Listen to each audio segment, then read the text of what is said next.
Hello, crafty friends. This is Anya General with Ink Paper Scissors. Welcome back to another 5-Minute Friday where I show you how to create a beautiful handmade card in just 5 minutes.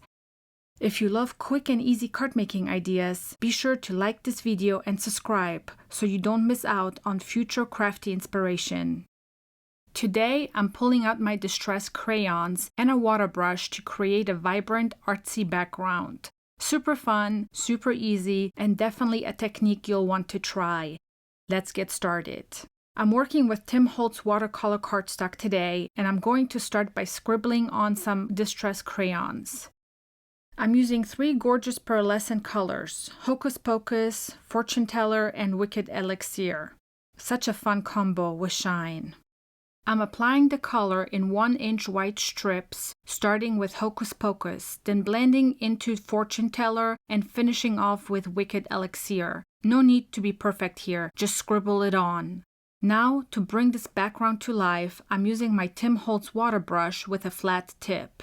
I go over each section, blending and smoothing out the color. The magic of distressed crayons is that they react beautifully with water, giving you a soft, creamy watercolor look.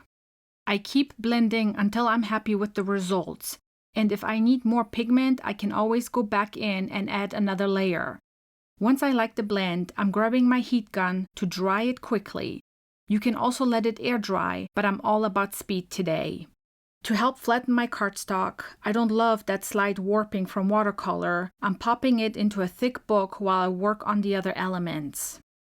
Now let's move on to our focal point. I'm using this gorgeous poppy arrangement stamp set from Altenew. I've grabbed the largest flower and I'm stamping it onto a piece of white cardstock using VersaFine Onyx black ink in my MISTI.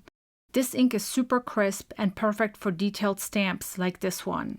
Once stamped, I'm using the coordinating die to cut it out. I love the clean, crisp edges you get from die cutting. It just makes everything look so polished. Now let's add a little extra interest to our background. I'm bringing in the Splash of Color stamp set from Altenew and picking out 2 of the smallest splash stamps. I want to add some fun splatters to the background to give it more texture. I place my dried A2 panel back into my MISTI, align the stamps where I want them, and then I ink them up with Flirty Fuchsia by Catherine Pooler.